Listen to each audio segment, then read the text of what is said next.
Hello everyone, welcome back to my channel learn with Ojaswi academy. कैसे हैं आप सब? आई होप आप सभी मस्त होंगे, एंजॉय कर रहे होंगे छुट्टियों का। और अब आपकी जो पोएम है स्टार्ट होने वाली है, पोएम नंबर 3। जो आपकी पोएम नंबर 3 है क्लास 12th की, वो है कीपिंग क्वाइट। और कीपिंग क्वाइट का मतलब ये होता है शांत रहिए, है ना। कई बार आपने स्कूल में सुना होगा कि टीचर्स आपसे बोलते हैं कीप क्वाइट, शांत रहिए। तो वहाँ पर्पस क्या होता है? शांत रहने का पर्पस ये होता है कि भाई आप अगर शांत रहेंगे तो टीचर जो भी बता रहा है वो आपको आप कंसंट्रेट होकर के देख पाएंगे। पर यहाँ पर क्या कीपिंग क्वाइट का मतलब है? यहाँ पर भी मतलब ये शांत रहना, और शांत रहकर की किसी चीज की ओर क्वाइट जो है वो आपको क्या कर रहे हैं? अट्रैक्ट कर रहे हैं। तो जरा समझिएगा यहाँ पर किस चीज की ओर क्वाइट अट्रैक्ट कर रहे हैं। बात करने वाले हैं इस कीपिंग क्वाइट की कि आखिर क्वाइट किस तरफ अट्रैक्ट कर रहे हैं। ये पोएम जो है वो आपकी लिखी है पैब्लो नेरुदा ने। पैब्लो नेरुदा जो है वो इस पोएम को जो लिखने वाले हैं उनका पेन नेम है। पेन नेम का मतलब ये होता है एक ऐसा नाम जो जनरली उनको जिस नाम से जाना जाता है ना। जैसे आपको घर में किसी और से नाम से जाना जाता होगा, पर आपका जो अलग नाम होगा वो कुछ और होगा, है ना। तो पैब्लो नेरुदा जो है वो इस नाम से इनको जाना जाता था, जबकि इनका जो पुराना नाम मीन्स हम ये कहेंगे कि इनका जो पूरा नाम है, सॉरी फुल नेम जो है इनका, जो पूरा नाम है इनका वो इतना टफ है, शायद इसीलिए इनको इस नाम से जाना जाता है, पैब्लो नेरुदा से जाना जाता है। इनका पूरा नाम है नेफ्ताली रिकार्डो रेस बुसाल्टो, है ना। तो इतना खतरनाक नाम है इनका, नेफ्ताली रिकार्डो रेस बुसाल्टो, है ना। बर्थ प्लेस की बात करें तो इनका जो जन्म स्थान है वो चिली एक शहर है जो कि साउथ अमेरिका में है। साउथ अमेरिका के शहर में चिली एक कंट्री है साउथ अमेरिका में। और चिली कंट्री में जो है एक पैरल नामक शहर है जहां इनका जन्म हुआ था। इनके जन्म की बात करें तो 12 जुलाई को यानी कि 12 जुलाई को 1904 में इनका जन्म हुआ था, और 12 सितंबर 1973 में इनकी डेथ हुई थी, है ना।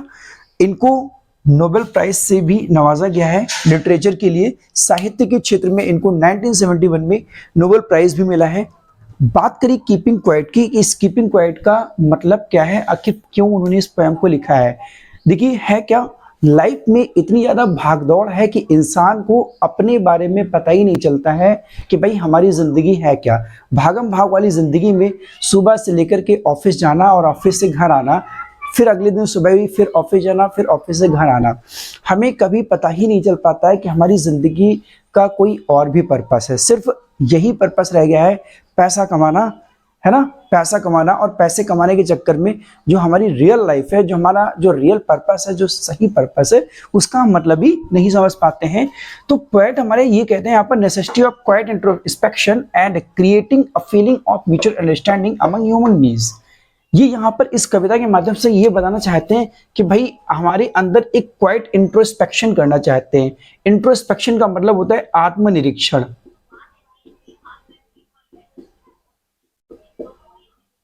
है ना।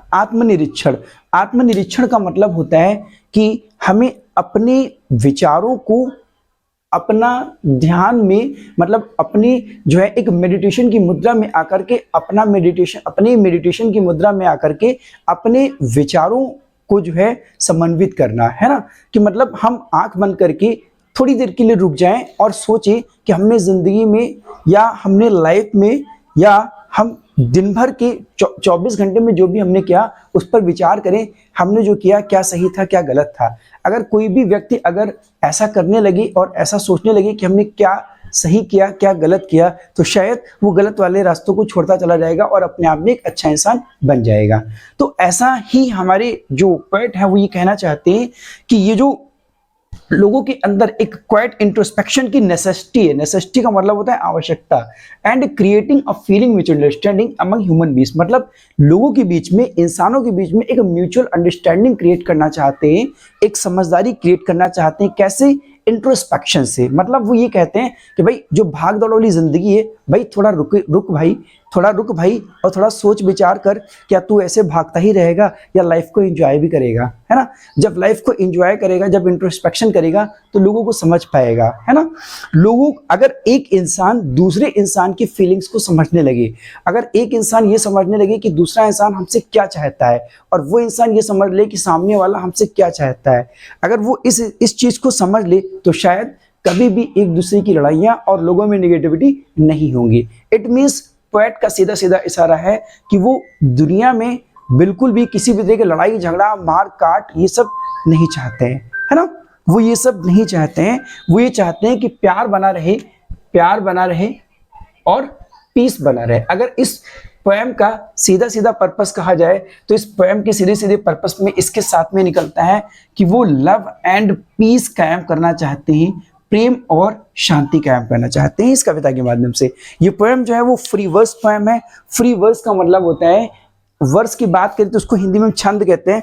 ये एक ऐसी कविता है, एक ऐसी पोएम है जिसमें कोई भी रैमिंग स्कीम नहीं यूज की गई है। रैम स्कीम का मतलब ये होता है जहां पर जो है सेम साउंड वाले वर्ड यूज ना किए जाएं, वो क्या कहलाती है, रैम स्कीम कहलाती है। ना ही यहाँ पर कोई रिदम है, ना ही यहाँ पर कोई रैम स्कीम है।